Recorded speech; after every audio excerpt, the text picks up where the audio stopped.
Tonight, the North American auto industry crossed a line it may not be able to uncross. In just 72 hours, supply chains that took decades to build were fractured. 72 hours that sent shockwaves through Detroit. 72 hours that erased billions in market value from America's largest automakers. This did not unfold through months of negotiation. There were no warning press conferences, no gradual escalation. It happened fast. It happened quietly. And when the consequences became visible, it was already too late to stop them. Canada acted. Washington froze. And the U.S. auto industry took the hit. This is what trade wars look like when they stop being theoretical. This is what happens when tariffs meet retaliation. And this is what happens when America's closest ally decides patience has expired. What unfolded today is far bigger than it looks.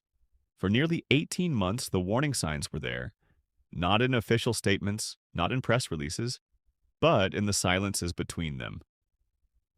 Canadian negotiators began pulling back from routine trade meetings.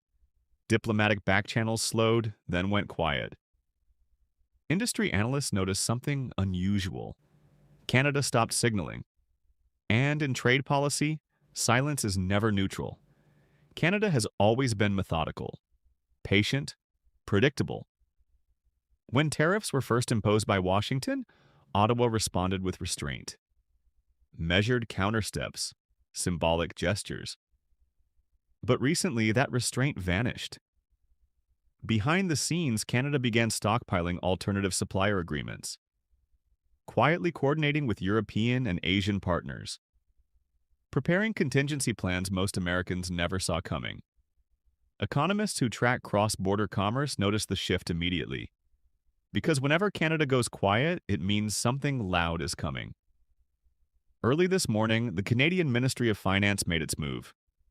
A comprehensive retaliatory tariff package, the most aggressive Canada has deployed in over 80 years. The numbers were staggering. 25% tariffs on American-made vehicles, 25% on automotive parts, 25% on steel components critical to vehicle manufacturing. But the provision that stunned analysts came last. An additional 15% surcharge on any vehicle containing components that previously received U.S. government subsidies. That single clause changed everything. It directly targets the Inflation Reduction Act. It targets the CHIPS Act. It targets Washington's entire industrial policy strategy. Canada wasn't just responding to tariffs. They were responding to American economic engineering. This wasn't symbolic retaliation. It was surgical. The reaction was immediate. Within 6 hours, General Motors stock fell more than 11%. Ford suspended production guidance for 2 Michigan plants. Stellantis issued an emergency memo warning suppliers of imminent disruption. These are not routine adjustments. These are crisis protocols. By the end of the trading day, billions in market capitalization had vanished. Supply chain managers scrambled to reroute components that had no immediate alternatives. And then came the statements. White House officials described Canada's move as disproportionate and economically hostile. Automakers privately warned of layoffs if tariffs remained in place. The speed of the fallout told the real story. The system had no shock absorber. This was not an emotional reaction by Canada. It was calculated. The tariffs target Michigan, Ohio, and Indiana, the heart of America's manufacturing swing states. They strike EV supply chains just as the U.S. was preparing to reduce Canadian dependency. Canada moved before the restructuring could happen. They hit the future, not the past. By targeting subsidized components, Canada effectively taxed American industrial policy itself. They turned Washington's strategy into a liability at the border. This sent a clear message. If the United States wants to subsidize its way to dominance, Canada will attach a cost, and that cost will be paid by American manufacturers first. This is where the situation becomes dangerous. The U.S. response was not conciliatory. It was reactive. Threats of tariffs on Canadian lumber, restrictions on Canadian energy imports, even national security language directed at a NATO ally. This is how trade disputes spiral. Retaliation invites retaliation. Escalation replaces diplomacy.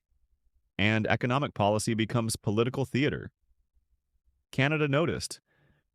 Trade analysts now describe this as strategic decoupling. Canada reducing reliance on an increasingly unpredictable partner. And once decoupling begins, it rarely reverses quickly. Three paths now exist. The first is negotiation. Serious, quiet, urgent negotiation that restores balance. The second is escalation. More tariffs, more retaliation, more damage. The third is structural change. Canada accelerates diversification. The U.S. absorbs long-term supply chain fragmentation. None of these paths are painless, but only one avoids permanent damage. And right now, neither side is blinking. This moment will be studied, not just as a trade dispute, but as a failure of economic judgment. Trade wars do not create winners. They create casualties. Workers lose jobs. Consumers pay higher prices. Allies become adversaries. Tonight, Canada is calm, Washington is scrambling, and the U.S. auto industry is bleeding. The lesson is simple. Tariffs are taxes.